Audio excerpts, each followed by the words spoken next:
क्या भारत की सबसे बड़ी राजनीतिक शख्सियतों में से एक बिना भारतीय नागरिक बने भारत के वोटर सूची में शामिल हो गई? दिल्ली की अदालत ने सोनिया गांधी को एक बेहद गंभीर आरोप पर नोटिस जारी कर दिया है और यह मामला उतना साधारण नहीं है जितना पहली नजर में लगता है। आज आप सुनेंगे पूरा सच, पूरी टाइमलाइन और वो वजहें जिनकी वजह से 40 साल पुरानी एक फाइल अचानक फिर से राजनीतिक भूकंप बन गई है।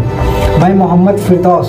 अगर आप अभी तक मेरे चैनल को सब्सक्राइब नहीं किए हैं तो जल्दी से कर लीजिए। दिल्ली की रोज एवेन्यू कोर्ट में एक याचिका दाखिल हुई है।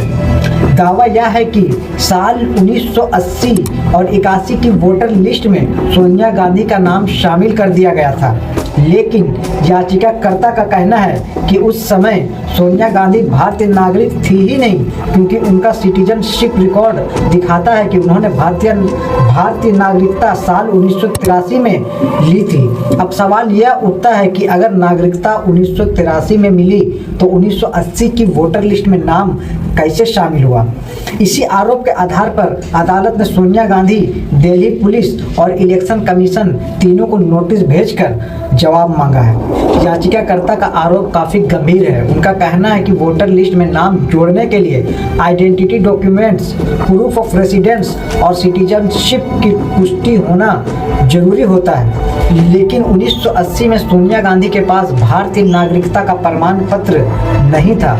याचिका में कहा गया है कि या तो दस्तावेज गलत थे या प्रक्रिया में नियमों का पालन नहीं किया गया या वोटर एंट्री में किसी इन्फ्लुएंस के कारण बिना वेरिफिकेशन के जोड़ दी गई। याचिका इतना तक कहती है कि दस्तावेज फोर्ज्ड हो सकते हैं और इसी आधार पर अदालत से जांच की मांग की गई। इसलिए अदालत ने कहा, पहले सभी पक्षों से जवाब लो, फिर आगे का निर्णय होगा। यानी मामला प्रारंभिक स्तर से शुरू हो चुका है। कांग्रेस इस पूरे विवाद को राजनीतिक षड्यंत्र बता रही है।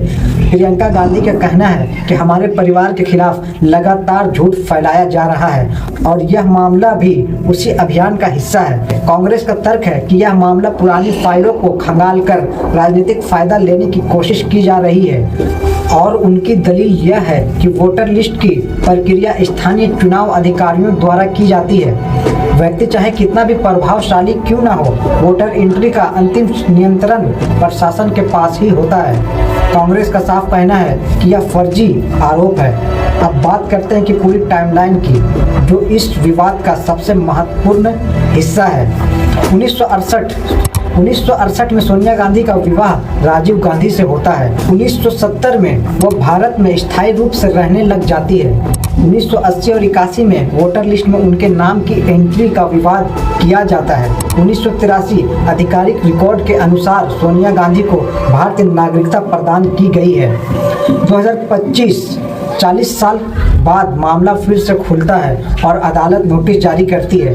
याचिका का कहना है कि इससे टाइमलाइन की गड़बड़ी दिखती है, जबकि कांग्रेस का कहना है टाइमलाइन को गलत तरीके से पेश किया जा रहा है। इसलिए अदालत अब सभी दस्तावेजों को, वोटर लिस्ट, सिटीजनशिप रिकॉर्ड्स और उस समय की एडमिनिस्ट्रेटिव एंट्री प्रक्रिया की जांच चाहती है। इस विवाद का असर सिर्फ कानूनी नहीं है, यह मामला सीधे भारत के सबसे प्रभावशाली राजनीतिक परिवारों में से एक से जुड़ा हुआ है। इसका प्रभाव कांग्रेस की छवि, विपक्ष की राजनीति और चुनावी माहौल तीनों पर असर पड़ सकता है, क्योंकि मामला नागरिकता का वोटर लिस्ट है और संभावित फर्जीवाड़े जैसे बेहद संवेदनशील शब्दों से जुड़ा है।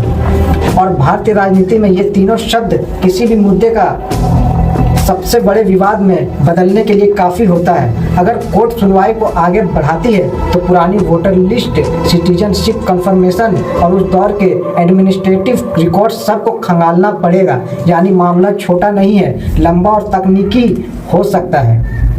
अब सवाल यह है कि आगे क्या होगा। अदालत ने फिलहाल सिर्फ एक कदम उठाया है, नोटिस जारी करना और जवाब मांगना। अब तीनों पक्ष, सोनिया गांधी, दिल्ली पुलिस और इलेक्शन कमीशन अपने अपने जवाब दाखिल करेंगे। इसके बाद अदालत तय करेगी कि क्या डिटेल्ड इंक्वायरी की जरूरत है?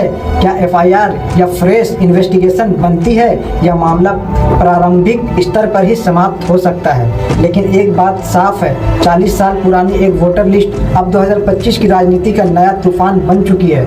आप क्या सोचते हैं? क्या यह मामला सिर्फ राजनीतिक दबाव है या वाकई कुछ बड़ा छिपा हुआ है? अपनी राय कमेंट बॉक्स में जरूर लिखें।